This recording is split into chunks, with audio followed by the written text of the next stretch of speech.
एक अजिही खबर जिहड़ी दिल नूं दहला देवे। बरनाला दी खबर है।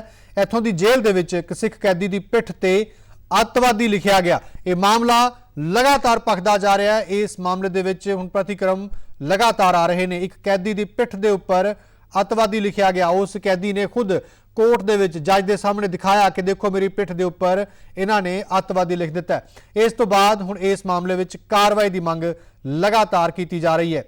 मनजिंदर सिंह सिरसा ने उस जेल सुपरडेंट नूं उसे जेल च बंद करने की मांग की है। तो मनजिंदर सिंह सिरसा ने चन्नी सरकार तो इस मामले च कार्रवाई की मांग की है।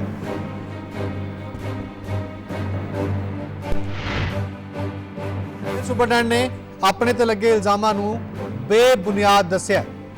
पहला सिरसा ने कहा कि वह सुपरडेंट नूं उसे जेल च बंद करना चाहिए जिथों का वह सुपरडेंट है, लोगों को पता लगे। पर जेल सुपरडेंट ने कहा कि मेरे तो इल्जाम जिहड़े ने वो झूठे लगे ने। जेल अंदर कई बार मुलजम तो मोबाइल बरामद किए गए हैं। ये जेल सुपरडेंट का कहना है।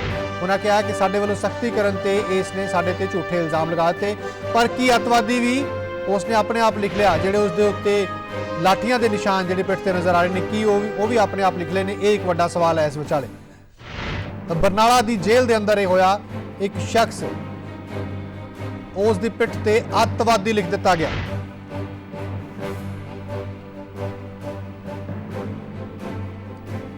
मनजिंदर सिंह सिरसा ने जेल सुपरडेंट नूं उसे जेल च बंद करने की मांग की है। क्या कि अणमनुखी वतीरा हो रहा है। ये दो तस्वीरां जेल दे अंदर कैदी की पिठ ते अतवादी लिखिया गया, कितनी शर्मनाक चीज़ है। जेल सुपरडेंट के उपर इल्जाम लगे। कोर्ट के जदों पेशी लई उसनूं लिआंदा गया तो उसने कोर्ट के सामने दिखा दिता, जज के सामने दिखा दिता कि देखो ये इस तरह का वतीरा जेल के अंदर मेरे नाल हो रहा है।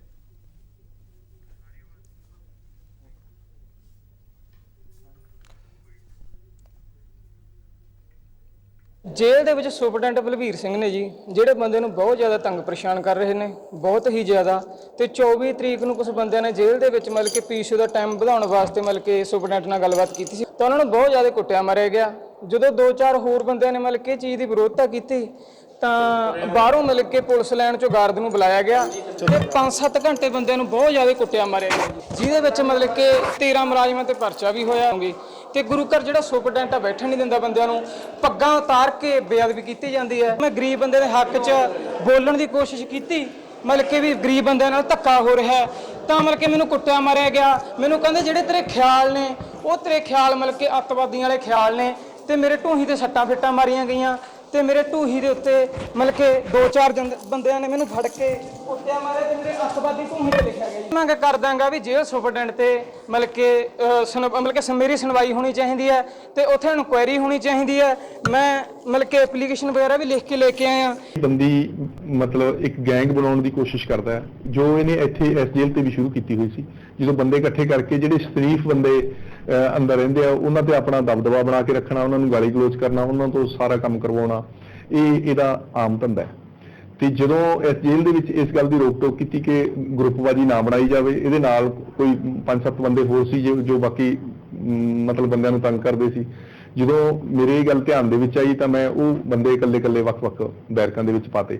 ਜਿਸ ਗੱਲ ਤੋਂ ਇਹਨੂੰ ਪ੍ਰੋਬਲਮ ਹੋਈ ਹੈ, ਕਿਸੇ ਕਿਸਮ ਦੀ ਨਾ ਕੋਈ ਲੜਾਈ ਹੋਈ ਹੈ, ਨਾ ਕਿਸੇ ਨੇ ਕੋਈ ਇਹਦੇ ਥੱਪੜ ਮਾਰਿਆ। ਬਾਕੀ ਜ਼ਿਆਦਾ ਕੁੱਟਣ ਮਾਰਨ ਵਾਲੀ ਗੱਲ ਤਾਂ ਹੋਈ ਨਹੀਂ ਹੈਗੀ ਕਿਸੇ ਕਿਸਮ ਦੀ। ਪਰ ਉਹ ਇਸ ਗੱਲ ਤੋਂ ਪ੍ਰਸ਼ਾਸਨ ਤੋਂ ਦੁਖੀ ਹੈ ਕਿ ਸਾਨੂੰ ਰੋਕ ਟੋਕ ਕਿਉਂ ਕਰੀ ਜਾਂਦੀ ਹੈ, ਕਿਉਂ ਨਹੀਂ ਅੰਦਰ ਮਤਲਬ ਸਾਨੂੰ ਇਕੱਠਿਆਂ ਨੂੰ ਰਹਿਣ ਦਿੱਤਾ ਜਾਂਦਾ। ਜੇ ਅਸੀਂ ਇਕੱਠਿਆਂ ਨੂੰ ਉਹਨਾਂ ਨੂੰ ਰਹਿਣ ਦਈਏ ਤਾਂ ਬਾਕੀ ਲੋਕਾਂ ਨੂੰ ਇਹ ਜਿਉਣ ਨਹੀਂ ਦਿੰਦੇ। ਸੋ ਇਹਦੀ ਜਿਹੜੀ ਸਟੇਟਮੈਂਟ ਹੈ ਜਿਹੜੀ ਇਹਨੇ ਮਾਨਸਾ ਮਾਨਯੋਗ ਅਦਾਲਤ ਦੇ ਵਿੱਚ ਜਾ ਕੇ ਦਿੱਤੀ ਹੈ, ਉਹ ਟੋਟਲੀ ਝੂਠੀ ਹੈ। बरनाला जेल के अंदर करमजीत सिंह एक कैदी, जिसने वहाँ पर जेल सुपरडेंट ने जो गरीब लोगों के ऊपर जाति कर रहा था उसके खिलाफ आवाज़ उठाई तो उसकी पीठ के ऊपर आतंकवादी अंकित कर दिया गया।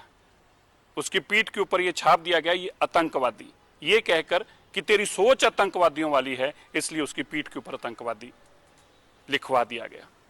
मैं चरणजीत सिंह चन्नी जी से ये कहना चाहता हूँ, पंजाब एक वाहद सूबा है जहाँ का मुख्यमंत्री सिख है और जहाँ पे बहुगिनती में सिख रहते हैं और वो सिख को रिप्रेजेंट करता है। और ऐसे में अगर पंजाब में भी सिखों की पीठ पे आतंकवादी लिखा जाएगा तो फिर पंजाब के मुख्यमंत्री लोगों को क्या जवाब देंगे। ऐसे जेल सुपरडेंट के खिलाफ तुरंत कार्रवाई होनी चाहिए ऐसे जेल सुप्रीडेंट को उसी बरनाला जेल में बंद करना चाहिए जिस जेल का सुप्रीडेंट है, ताकि हम देश में संदेश दे सकें कि ऐसी अमानवीय घटना अगर करेगा तो इसको सरकार बर्दाश्त नहीं करेगी। इस खबर के उपर होर गलबात करने लिए साडे नाल दिल्ली कमेटी के प्रधान मनजिंदर सिंह सिरसा जी जुड़ गए ने फोन लाइन जरिए। सिरसा साहब, स्वागत तुहाडा। ये जिस तरह तस्वीर सामने आई है, अतवादी एक शख्स की पिठ ते लिखा जाना, किस तरह देखते हो इस सब नूं?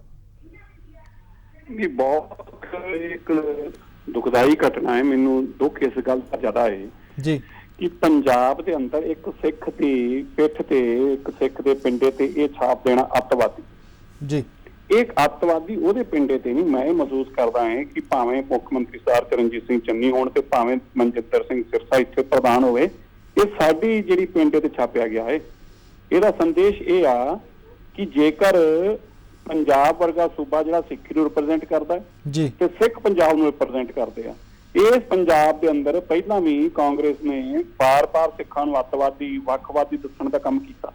1984 याद करा देंगे, ये अल्फाज हमेशा तो रहे ने। और अगर कांग्रेस की सरकार के अंदर अज भी अफसर इन्ना वधीकी ते उतरे हुए ने, उन्होंने एडे वधे हुए ने, उन्होंने पता है भी सिखां के खिलाफ कोई कार्रवाई करांगे, उन्होंने अतवादी या वखवादी कहांगे तो सरकार कोई कार्रवाई नहीं करने वाली। यही कारण हो सकता उन्होंने दिल वधे ने, वरना की जरूरत होवे एक पंजाबी पंजाब का एक सिख सूबा होवे और सिख सूबे के अंदर इहो जिहा कोई काम कर देवे, इन्नी जरूरत होगी किसी की? ਇਹਦਾ ਮਤਲਬ ਇਹ ਹੈ ਕਿ ਸਰਕਾਰ ਨੂੰ ਪਤਾ, ਉਹਨਾਂ ਨੂੰ ਅਫਸਰਸ਼ਾਹੀ ਨੂੰ ਪਤਾ ਵੀ ਹੈ, ਸਰਕਾਰ ਵੀ ਇਹੋ ਜਿਹੀ ਗੱਲਾਂ ਨੂੰ ਪਸੰਦ ਕਰਦੀ ਹੈ, ਸਰਕਾਰ ਦੀ ਹਾਈ ਕਮਾਂਡ ਵੀ ਇਹੋ ਜਿਹੀ ਗੱਲਾਂ ਨੂੰ ਪਸੰਦ ਕਰਦੀ ਹੈ। ਕਹੋ ਤੇ ਇਨਾਮ ਮਿਲੂਗਾ ਤੁਹਾਨੂੰ। ਔਰ ਮੈਨੂੰ ਦੁੱਖ ਇਸ ਗੱਲ ਦਾ ਜ਼ਿਆਦਾ ਕਿ ਹੁਣ ਤੱਕ ਸਰਦਾਰ ਚਰਨਜੀਤ ਸਿੰਘ ਚੰਨੀ ਜੀ ਦੀ ਕੋਈ ਇਹਦੇ ਉੱਤੇ ਪ੍ਰਤੀਕਿਰਿਆ ਨਹੀਂ ਆਈ। ਗ੍ਰਹਿ ਮੰਤਰੀ ਰੰਧਾਵਾ ਸਾਹਿਬ ਦੇ ਉੱਤੇ ਕੋਈ ਬਿਆਨ ਨਹੀਂ ਆਇਆ, ਨਵਜੋਤ ਸਿੰਘ ਸਿੱਧੂ ਸਾਹਿਬ ਦੇ ਉੱਤੇ ਕੋਈ ਬਿਆਨ ਨਹੀਂ ਆਇਆ। ਯਾਰ ਗੱਲ ਮੈਂ ਫਿਰ ਕਹਿ ਰਿਹਾ, ਇਹ ਗੱਲ ਇੱਕ ਬੰਦੇ ਦੀ ਨਹੀਂ ਹੈਗੀ, ਗੱਲ ਕੌਮ ਦੀ ਔਰ ਦਸਤਾਰ ਨੂੰ ਬਦਨਾਮ ਕਰਨ ਦੀ ਗੱਲ ਹੈ। ਇਹ ਦਸਤਾਰ ਨੂੰ ਦੇਸ਼ ਸੰਦੇਸ਼ ਦੇਣ ਦੀ ਗੱਲ ਆ। ਅੱਜ ਪੂਰੇ ਸੋਸ਼ਲ ਮੀਡੀਆ ਤੇ ਲੋਕ ਸਾਡਾ ਮਜ਼ਾਕ ਉਡਾਉਣਗੇ, ਕਹਿਣਗੇ ਤਾਂ ਤੁਹਾਡੇ ਤੇ ਪੰਜਾਬ ਦੇ ਲੋਕ ਹੀ ਤੁਹਾਨੂੰ ਸਿੱਖ ਹੀ ਕਹੀ ਜਾਂਦੇ ਨੇ, ਅੱਤਵਾਦੀ ਤਾਂ ਅਸੀਂ ਗਲਤ ਕਹਿਤਾ ਤੁਸੀਂ।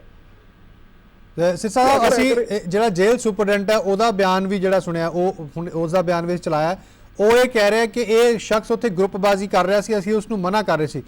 ਸਾਫ਼ ਤਸਵੀਰਾਂ ਦੇ ਉੱਪਰ ਨਜ਼ਰ ਆ ਰਿਹਾ, ਉਹਦੀ ਪਿੱਠ ਦੇ ਉੱਪਰ ਡਾਂਗਾਂ ਦੇ ਨਿਸ਼ਾਨ ਜਿਹੜੇ ਨਜ਼ਰ ਆ ਰਹੇ ਆ, ਪੂਰੀ ਪਿੱਠ ਲਾਲ ਹੈ। अतवादी की अपने आप को लिख सकता है, इस तर्क ਨੂੰ किस तरह देखते हो जो जेल सुपरडेंट कह रहा है? बार-बार गल कह रहा है कि जेल सुपरडेंट की कह रहा है, इन्हों भुल जाओ। मैं तो एक गल सवाल पूछता है, ये कैदी ते जेल दा कैदी पुलिस की ਜਿਹੜੀ हिफाजत के अंदर, पुलिस की हिरासत के अंदर इन्हों कोर्ट पेश किया गया, तो फिर जेल सुपरडेंट उस बंदे के खिलाफ कार्रवाई करके मुकदमा दर्ज कराउंदा जिन्हें लिखिया सी भी आखिरकार कैदी तो ਉਹਦੀ जेल ਦਾ ही है ना। ये अत्याचार तो जेल च होया, अगर उन्हें नहीं किया तो दसे किन्ने किया? और जो किसी का नाम नहीं ले पा रहे, इसका मतलब उन्हें खुद किया है। और मैं तो पूछता कि अज जेल सुप्रीडेंट ने पूछा क्यों जा रहा है? जेकर तुसी और मैं ਇਹੋ ਜਿਹਾ करतूत की थी कि सानू को माफ कर दिंदा, मुकदमा दर्ज करके अंदर दे के फिर सवाल पूछते साडे तो। ਇਹਦਾ मतलब तो यही है ना, मैं ਜਿਹੜੀ ਗੱਲ ਤੁਹਾਨੂੰ ਕਹੀ ਸੀ ਵੀ ਕਾਂਗਰਸ ਦੀ ਸਰਕਾਰ ਦੇ ਅੰਦਰ ਸਿੱਖਾਂ ਤੇ ਜ਼ੁਲਮ ਕਰੋਗੇ ਤੇ ਤੁਹਾਡੇ ਖਿਲਾਫ ਕੋਈ ਕਾਰਵਾਈ ਨਹੀਂ ਹੋਊਗੀ, ਤਾਂ ਹੀ ਨਾ ਦਿਲ ਵਧਿਆ ਹੈ ਨਾ, ਤਾਂ ਹੀ ਸਫਾਈਆਂ ਆ ਰਹੀਆਂ ਨੇ ਨਾ, ਵਰਨਾ ਸਫਾਈ ਔਰ ਸਪਸ਼ਟੀਕਰਨ ਦਾ ਸਵਾਲ ਕਿੱਥੇ ਖੜਾ ਹੁੰਦਾ ਹੈ? ਮੁਕਦਮਾ ਦਰਜ ਕਰਾ ਕੇ ਤੇ ਦਰਜ ਕਰਕੇ ਤੇ ਇਸ ਸੁਪਰਡੈਂਟ ਨੂੰ ਧੌਣੋਂ ਫੜ ਕੇ ਲੈ ਕੇ ਤੇ ਉੱਥੇ ਜਾ ਕੇ ਉਸੇ ਜੇਲ੍ਹ ਛੱਡ ਕੇ ਆਏ ਤੇ ਲੋਕਾਂ ਨੂੰ ਦੱਸਦੇ ਹਿੰਮਤ ਕਿਵੇਂ ਪਈ ਤੁਹਾਡੀ ਸਿੱਖ ਦੇ ਉੱਤੇ ਇਹੋ ਜਿਹੇ ਕੰਮ ਕਰਨ ਦੀ। और साहब, मुख्यमंत्री को कहना चाहोगे, मुख्यमंत्री जो आवाज सुनते हैं, मुख्यमंत्री तक की मैसेज देना चाहोगे इस खबर से? भी मैं तो मुख्यमंत्री जी ने बेनती करके कहना है भी आप जाओ धौणों फड़ के ਇਹੋ ਜਿਹੇ ਬੰਦੇ ਨੂੰ ਬਰਨਾਲਾ जेल ਛੱਡ ਕੇ आओ, ताकि देश अंदर कोई जुर्त ना कर सके इस तरह करन दी। ਯਾਰ ਅਸੀਂ ਪੰਜਾਬ ਤੋਂ ਬਾਹਰ ਜਾ ਕੇ ਲੜਾਈਆਂ ਲੜਦੇ ਆ। ਕੱਲ ਰਾਤ ਇੱਥੇ ਮੁੰਡਾ ਮਾਰਤਾ ਗ੍ਰੰਥੀ ਦਾ, ਸੀ ਉਹਦੀ ਲੜਾਈ ਲੜਦੇ ਪਏ ਆ। ਕਿਉਂ ਲੜਦੇ ਪਏ ਆ? ਕਿਉਂਕਿ ਅਸੀਂ ਘੱਟ ਗਿਣਤੀ ਚ ਆ ਬਾਈ, ਸਾਡੇ ਦਾ ਜਾਤੀ ਹੁੰਦੀ ਪਈ। ਉਹ ਕਹਿੰਦੇ ਅੱਛਾ ਜਿੱਥੇ ਬਹੁ ਗਿਣਤੀ ਚ ਉੱਥੇ ਕਿਹੜਾ ਤੁਹਾਡੇ ਗੱਲ ਝਾੜ ਪਾਉਂਦੇ ਪਏ ਆ? ਉਹਦੇ ਤੋਂ ਸਿੱਖ ਸੂਬੇ ਦਾ ਮੁੱਖ ਮੰਤਰੀ ਹੋਈ ਤੁਹਾਨੂੰ ਅੱਤਵਾਦੀ ਕਹੀ ਜਾਂਦਾ। ਕੀ ਸਾਡੀ ਜਿੱਤ ਤੁਸੀਂ ਦੱਸੋ ਨਾ ਸਾਨੂੰ, ਅਸੀਂ ਦੇਸ਼ ਜਾ ਕੇ ਕਿਸੇ ਨੂੰ ਕੀ ਮੂੰਹ ਦਿਖਾ ਸਕਦੇ ਹਾਂ ਜਦੋਂ ਸਾਡੀਆਂ ਪਿੰਡਾਂ ਦੇ ਉੱਤੇ ਪੰਜਾਬ 'ਚ ਅੱਤਵਾਦੀ ਲਿਖਿਆ ਜਾ ਰਿਹਾ? बिल्कुल, बहुत बहुत धन्यवाद करूंगा सिरसा साहब ये सारी गलबात के लिए। तो साफ तौर के उपर सवाल सिर्फ एक जेल का नहीं है, सिर्फ एक सुपरडेंट का नहीं है, ये उस मानसिकता का जी इस वेले बनी हुई है। इस मानसिकता को किस तरह हटाना है, ये इस वेले बड़ा सवाल है। सवाल मुख्यमंत्री तो बनता है, इसलिए बनता है कि एक शख्स के पिठ के उत्ते अतवादी कि अपने आप लिखा गया कि इसने अपने आप लिख लिया। जेल सुपरडेंट की ये सफाई किसी भी हद जी पासों जस्टिफाइड नहीं बनती, किसी भी तरीके नाल ये सही नहीं बनती जो गल कह रहे हैं। साफ तौर के उपर नज़र आ रहा है कि शख्स के पिठ से अतवादी लिखा गया, उसकी पिठ से कुटमार के निशान ने, इस दे उपर कार्रवाई वड्डी होनी चाहिए सी। हुण तक बयान होना चाहिए सी, मुख्यमंत्री वालों कार्रवाई का बयान होना चाहिए सी।